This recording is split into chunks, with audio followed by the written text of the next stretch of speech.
Okay, this is in America, and people were all mourning, all of America, and all of New York was mourning. And so he got people to cry in this whole year. I'm not going to really try to do that, whatever, but if you want to listen to him, this is number 7 on the Chavetz Chaim, number 5 and 5, whatever, on the Chazal Chazal. Number 5 and 5, and then 7.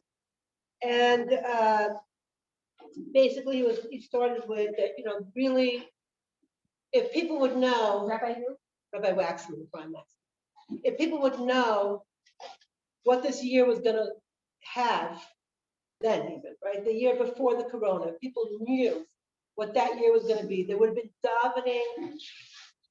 Tshuva would have been, we're not talking about individuals punishment, God forbid. We're not talking about that. We knew we were going to have into the Jewish people, each one, and each one's mourning, each one's difficulty. And he was crying for this cheer, okay? Then we would have davened so hard. Okay? And he was talking about the year after, when it wasn't quite clear what's going to happen the following year. Your words were going to get worse. And he's bringing quotes from Chazal that say that Dever, the plague, could be in 1 minute, everybody gone. Like that really, literally, and Hashem was kind to us that he actually made it lessen the COVID. We had, unfortunately, a lot of our own mourning, our own community, and our own people that we know. But in terms of the numbers, okay, he had it lessened over that time. And he said, and we just sort of like go back to doing our regular tshuva. How come that didn't move us and shake us and I don't know what, it's like, what do you mean? This Yom Kippur, that's done so hard, we have no idea what's going on in Iran. Okay? We have no idea, government, we have no idea other health issues, etc., etc. We have to dive in with all our heart. But I might be repeating something that I wasn't here from Ashir about the Kohen Gadol. So he had a lot of his back to Kohen Gadol. So I hope I'm not repeating. And he said that this is such a high day, okay? And he said the Kohen Gadol had to have a week of preparation where the Ziknei Kahuna, the elders, the Kohanim, would come and tell him what he has to do and don't change anything, don't do anything different, okay? And they would warn him, and he would prepare. And he prepared in this place called the Lishkat Parhedrin. Like what the name of the office was, where he was, it said because it really had another name. But they changed the name to this because it means the office of the ministers.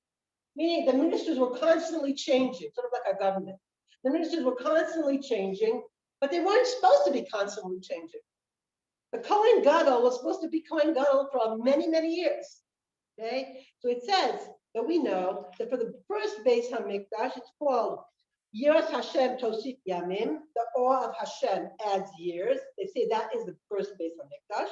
And it says, Ushnot Rishayim, in the years of the Rishayim, right, Taksarna, their days will be cut short. He said, that's the second Beis HaMikdash. What's he talking about? He's saying that the first Beis HaMikdash stood for 410 years, and there were how many Kohen Gadol? 18. Take an average 20 years, 20-something years with Kohen Gadol. The second Beis HaMikdash was 420 years, and there was 300 Kohen Gadol. If you take away Shimon HaTzadik was 40 years, and Rabbi Yochanan Kohen Gadol was 80 years, and somebody else was 10 years, you're left with almost every one of those Kohanim had 1 year that they lived out. You have to wonder why somebody wants to. That's exactly the question.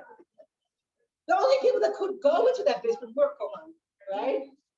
And why would they want it, knowing that they're probably, and it says, why was it? Because that was the generations of the Tzedukim, the Sadducees, and the other people who are not keeping Torah so well, right? Not far from it, okay?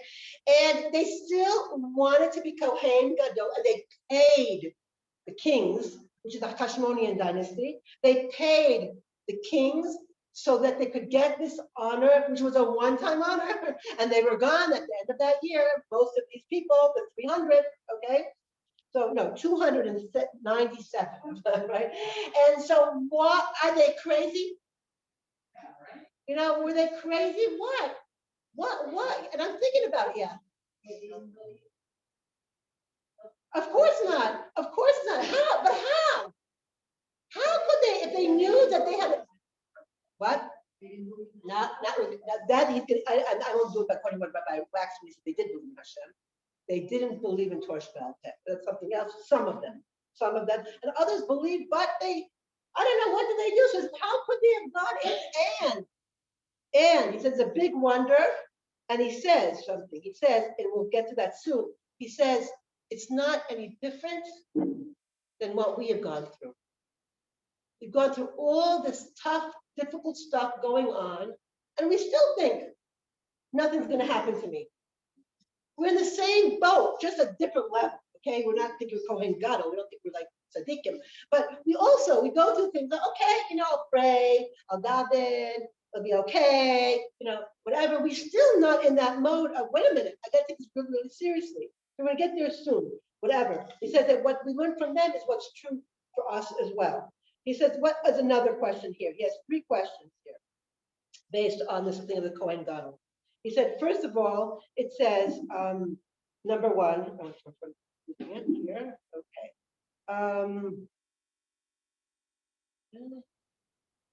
Okay. No one was allowed in the Kodesh Kodashim, right? We know, except for the Kohen Gadol. Who else was not allowed in there? Who's left? If no one was allowed in there, who else is left? So there's a quote that says that the panim of the face of an Adam couldn't be in there, and the Gemara says Adam means angels. The angels couldn't be in there with them. Now, what do we care if the angels were there, weren't there? What does it bother us if they would have been there to watch? Would have been nice. What do you see? But even an angel wasn't allowed in. Mela people we understand because it's only a Kohen Gadol and under certain circumstances and only on the holiest day of the year in the holiest place. But why can't an angel be there? That's question number 1. Okay. Question number 2. We know the story of Yishmael Kohen Gadol. By the way, he's buried near Carmiel in a Druzy village. It's not so dangerous to go. Anybody wants to take me, I'll be happy to go. I went once, so it's like amazing. But anyway, Hashem says to Rabbi Yishmael Kohen Gadol, after he brings in the Torah into the Kodesh Kodashim, he says, bless me, right? And Rabbi Yishmael Kohen Gadol, he blesses Hashem that he should, have rachamim on Am Yisrael, right? It'll conquer your judgment, okay? And Hashem nods his head, so to speak. What's that about? Okay, that also happens after the Kodesh Kodashim, okay? And inside, and that, what's that, okay? And the third question is that we know that, we say it, we daven it, it's also in Rosh Hashanah and also in Yom Kippur, but that the happiest moment for the Jewish people was when the Kohen Gadol comes out, right, unscathed, and they feel that they've been, atoned for, and there's a Mare Kohen. His face is shining. There is something on his face special, and just looking at him was like, whoa. Whatever, and it said the people were dancing and singing and wanted to kiss his hand and walking him to where he had to go. And it said somebody in the Gemara, somebody said there was a Roman who watched this and wrote historically down. He watched what the Jewish people were doing. They said, and they were going over to midnight and they hadn't stopped their fast. They were dancing and they were singing. They didn't stop to eat because Mare Kohen, the Mishnah Kohen. But really, we know. What was the most important thing on Yom Kippur is that we were atoned for. And you could see that with the string. We could know that we were atoned without seeing the Kohen Gadol. So why did we make such a big deal that the Kohen Gadol, Mare Kohen, the vision of Kohen coming out? Why is that such a central happiness and simcha? So those are 3 questions. And he's going to continue with it. So it says, first here he says, is we are told, there is a, 1 second. We're told the shofar is supposed to wake us up. Okay?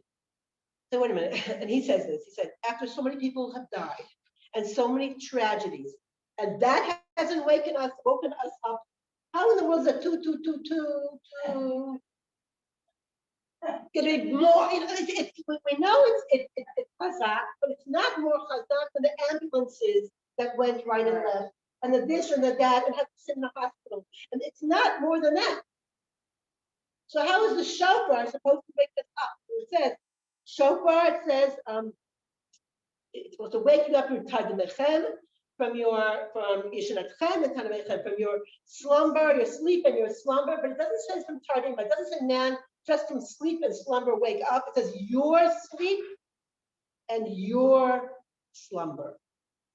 It means it's very personal. Your own personal sleep and your own personal slumber. And the shofar, because it's truthful, and it's from Hashem, the whole idea is it's supposed to teach you where in you are you sleeping.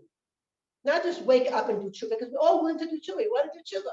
But where is that personal place that you have to fix? Okay? And I know that when I listen to the shofar, I still don't know where it is, but it's supposed to wake you up and see something inside.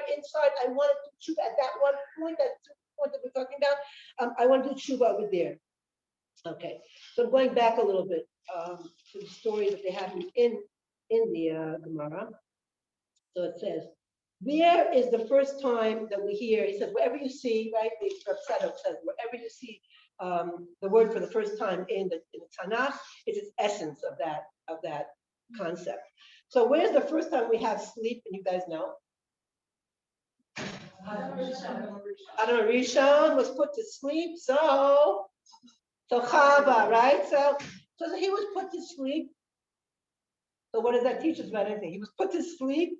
So right, so Hashem could take out the rib, whatever, create. He says, because he was put to sleep, his potential came out.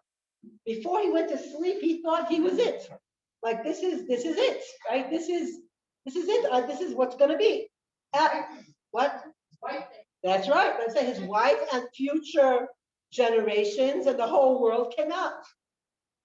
And he didn't know that until he went to sleep.